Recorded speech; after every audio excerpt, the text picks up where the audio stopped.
Bien, hoy vamos a estar teniendo la clase de trastorno del espectro autista e irritabilidad. Es importante tener en cuenta que el trastorno del espectro autista es un diagnóstico que es complejo de realizar, donde tiene varias cuestiones sintomatológicas que deben estar presentes, y en general es un diagnóstico que idealmente debe hacerse de forma interdisciplinaria, ya que son muchas áreas las que hay que evaluar. Si bien el DSM-5 está hace bastante tiempo, tengan en cuenta que todavía en nuestro país rige la utilización del DSM-4 como el DSM-5. El DSM-5 vamos a encontrarnos con un único diagnóstico, que es trastorno del espectro autista, a diferencia del DSM-4, donde uno tenía síndrome de Asperger, autismo y trastorno generalizado del desarrollo no especificado, entre otros. Dentro del trastorno del espectro autista, lo que nos vamos a encontrar es que hay dos grandes grupos sintomatológicos. Uno son los déficits sociocomunicativos y los otros son los comportamientos e intereses rígidos y repetitivos. Después vamos a entrar en detalle en cada uno de esos grupos diagnósticos. Imaginándonos que nuestro paciente cumple criterio para esos dos clústeres sintomatológicos, déficits sociocomunicativos y conductas rígidas y repetitivas, el diagnóstico no solamente termina ahí, sino que yo tengo que tipificar con qué otras cuestiones cursa el cuadro, ¿sí? Por lo cual tengo que tipificar si el paciente cursa o no cursa con discapacidad intelectual, o sea, si tiene alteraciones o un coeficiente intelectual reducido. No todos los pacientes dentro del espectro cursan con discapacidad intelectual, y no todos, a diferencia de lo que se cree popularmente, son brillantes, ¿sí? Por lo cual idealmente el paciente debería atravesar una evaluación psicopedagógica o neuropsicológica para hacer una valoración de funciones cognitivas y de funcionamiento intelectual. Lo otro que hay que tipificar es si nuestro paciente cursa o no cursa con retrasos y o alteraciones en el lenguaje. Muchos se atrasan en adquirir el lenguaje y otros lo adquieren de forma alterada o directamente no lo adquieren, y eso es importante tipificarlo. A diferencia de lo que ocurría antes, donde el lenguaje era algo patognomónico para los criterios diagnósticos, hoy en día el lenguaje no es patognomónico, por más que esté alterado para los criterios diagnósticos. Lo importante es la comunicación. Yo puedo no tener lenguaje y comunicarme de forma adecuada. Lo que falla patognomónicamente pacientes dentro del espectro autista es cómo se comunican, no si producen o no producen el lenguaje, que por supuesto que si estuviese alterado complejiza el abordaje del cuadro. Lo otro que es importante es tipificar la severidad del cuadro. Lo, entre comillas, positivo de los cambios que hubo es que uno tipifica cada clúster de forma específica en cuanto a su severidad. Hay 3 dominios, 1, 2 y 3, o sea, leve, moderado y severo, o sea, de mayor a menor grado de asistencia del entorno, y se sugiere, por ejemplo, tipificar de forma específica, ejemplo, niveles sociocomunicativos de grado 2 y conductas rígidas y repetitivas de grado 1, ya que si uno utiliza puntajes globales tiende a tirar abajo el rendimiento del paciente y no ser tan representativo. Es importante que uno tenga en cuenta que cuando hablamos de trastorno del espectro autista, justamente estamos hablando de eso, de un espectro, donde yo puedo tener pacientes de muy baja funcionalidad, que no hablan, que van a un colegio especial, que no interactúan con nadie, como pacientes de muy alta funcionalidad, que están en la facultad, están terminando su doctorado y tienen algún que otro amigo, ¿sí? O sea, ambos ejemplos de pacientes les cabe el mismo diagnóstico, trastorno del espectro autista.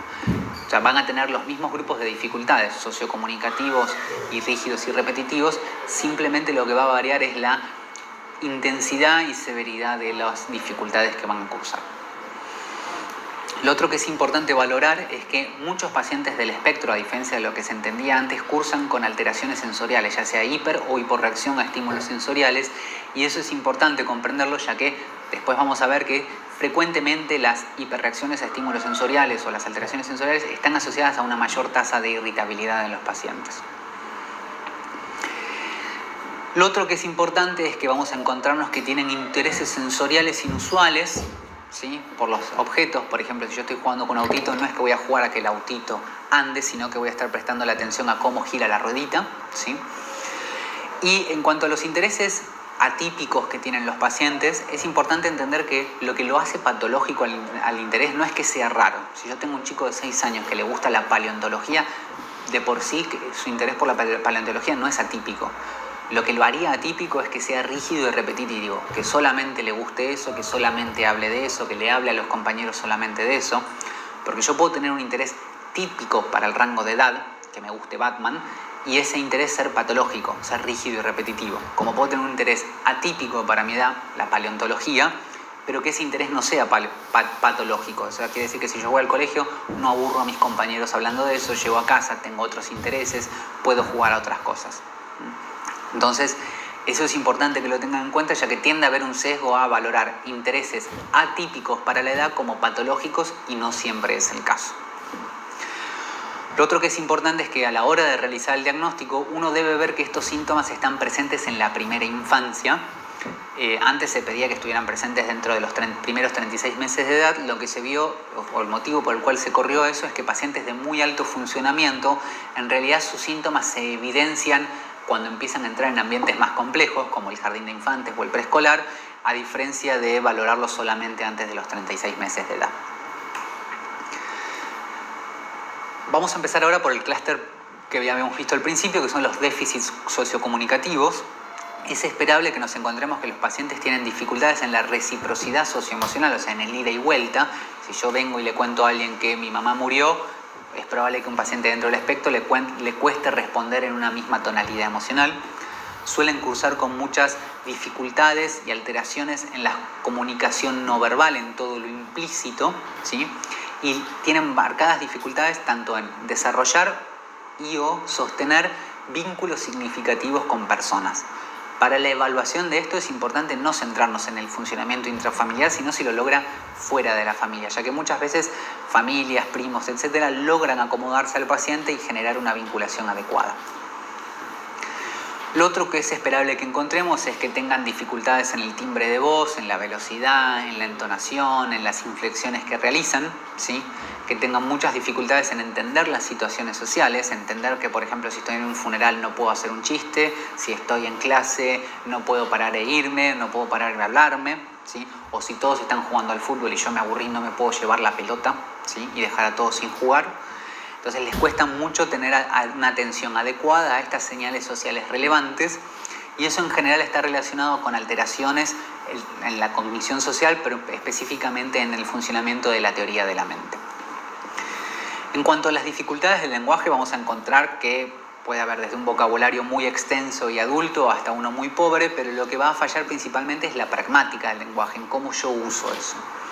También es frecuente encontrar que tengan emociones inapropiadas, risa inmotivada, llanto inmotivado, ¿sí? Algunos pacientes pueden tener comportamientos de aislamiento en el sentido de no tener motivación de interacción social. No a todos los pacientes les ocurre, muchos sí tienen motivación de interacción social, pero a medida que lo intentan y fallan sistemáticamente, eventualmente dejan de intentarlo. Es parecido como hacer dieta todo el tiempo y no bajar de peso, en algún momento me canso y vuelvo a comer torta, ¿sí?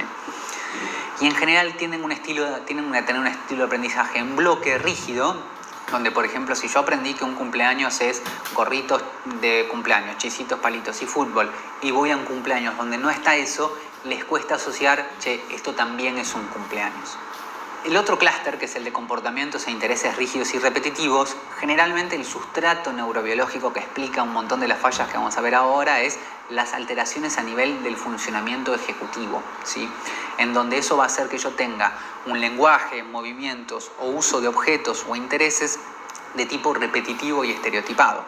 Son pacientes que generalmente tienen mucho apego a las rutinas, a patrones, o sea, cierta tendencia a lo mismo, y como habíamos visto tienen ciertos intereses que son rígidos y repetitivos, que les cuesta dejar de hacerlos, y eso genera que tengan un impacto funcional, sobre todo social, en el contexto.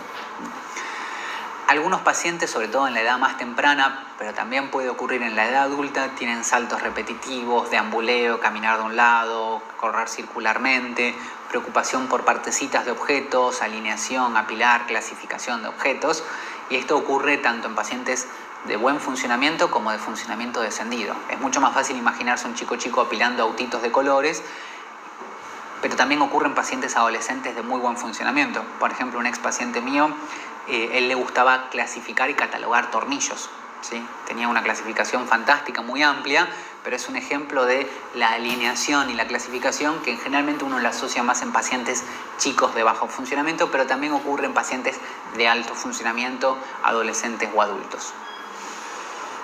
Muchos tienen movimientos extraños en los dedos de la mano o en la mano, y eso se denomina manierismos.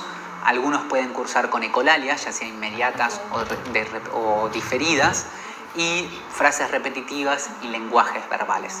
Por lo cual, piensen que a mayor cantidad de síntomas que venimos mencionando, vamos a estar hablando de un paciente con un impacto funcional mucho más severo, a menor cantidad de síntomas, un paciente con un funcionamiento más ameno, ¿sí?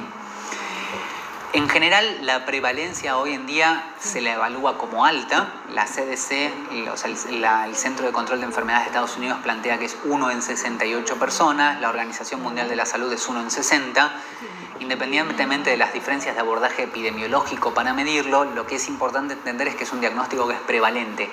Es esperable que nos lo encontremos en nuestra consulta privada o en nuestra consulta de un instituto de salud público, un instituto de salud mental, y que requiere tratamientos y abordajes de tipo específicos.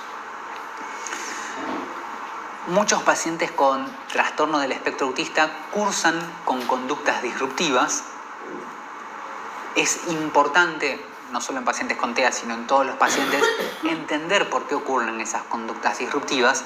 Y lo que solemos ver es que, en general, como los pacientes con TEA tienen pobre comunicación, muchas de sus conductas disruptivas tienen una funcionalidad, ya sea que eviten hacer tareas de alta demanda cognitiva, que quieran llamar la atención, que quieran conseguir cosas tangibles del ambiente, o que por el contrario estén respondiendo a cuestiones sensoriales, ya sea una cuestión de hiper o hiporreacción a estímulos sensoriales.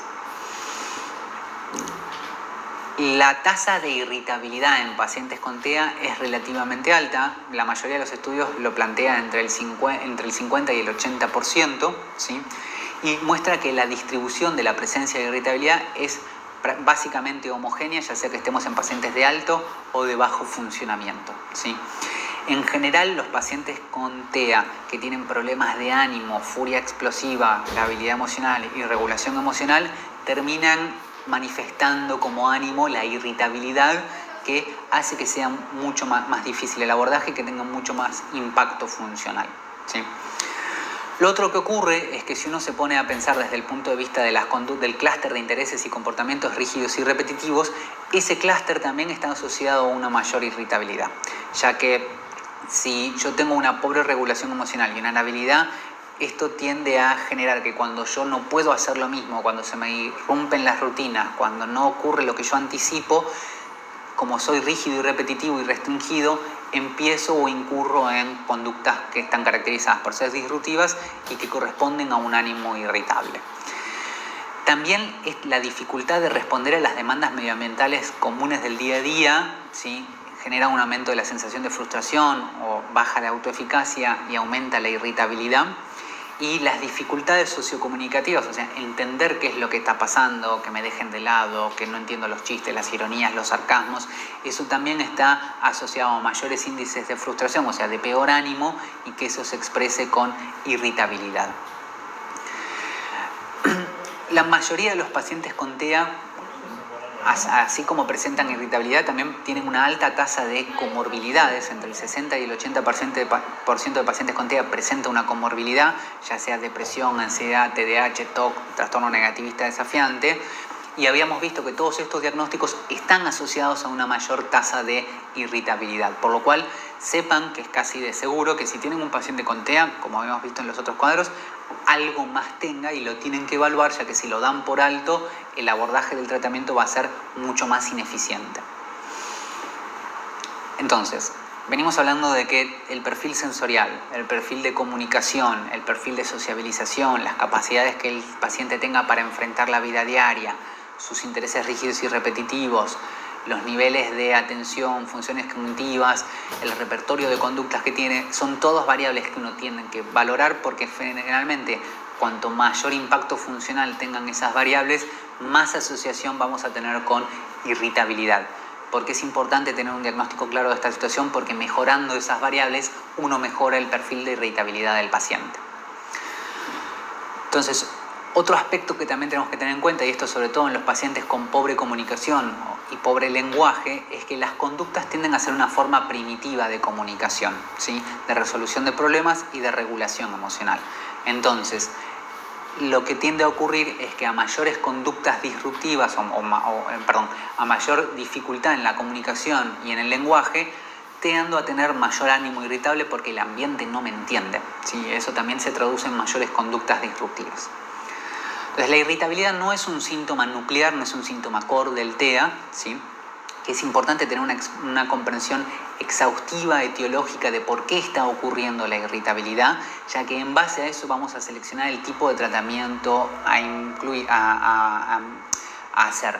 Yo puedo tener que tengo un paciente que es muy irritable por falta de habilidades sociales y no le voy a dar medicación para que esté menos irritable. Probablemente uno lo que haga es mejorar sus habilidades sociales o mejorar sus habilidades alternativas, habilidades de comunicación, resolución de problemas, y eso decanta en una mejoría en la irritabilidad.